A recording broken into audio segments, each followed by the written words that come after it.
So we are done with the variables. Next important part comes with hypothesis development. Hypothesis should express relationship between variables in an unambiguous, precise manner, as they should be biased on the propositions that evolve from the theoretical framework.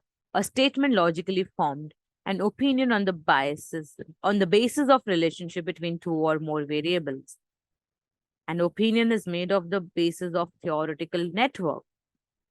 So hypothesis is a statement that shows the relationship between two or more variables in testable form.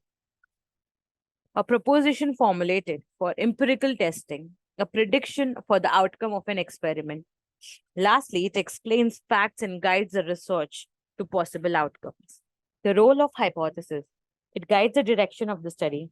It identifies facts are relevant and those that are not. It also suggests which form of research design is likely to be most appropriate.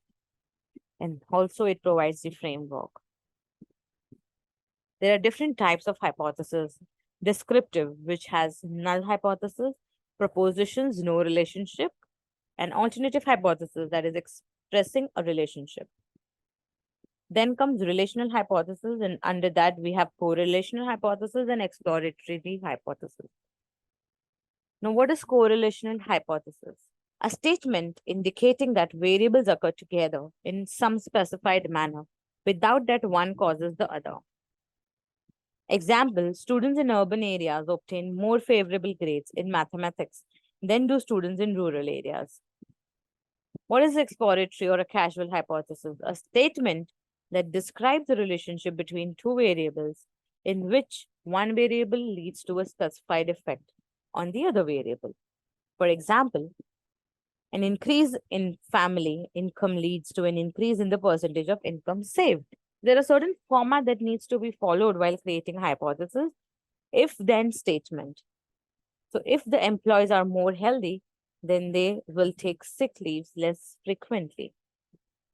And then the directional, the greater the stress experienced in the job, the lower the job satisfaction. Then there is a non-directional hypothesis. There is a relationship between age and job satisfaction. So writing a proper hypothesis must satisfy the requirements. Those are, it should be expressed in a declarative statement, postulate a relationship between variables, reflect a theory which will guide the research, be brief and concise, be testable or provable. So writing a hypothesis, steps writing if section of your hypothesis. Start your sentence with the word if. Write down one of the variable. Then connect statement with one of the following. That is related to or is affected by cause.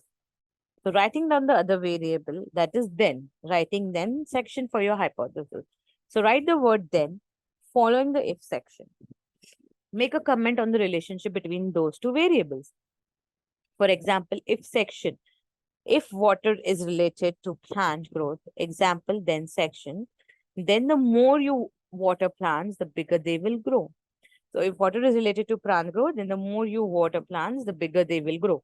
If and then in the hypothesis. So this is how you develop the hypothesis.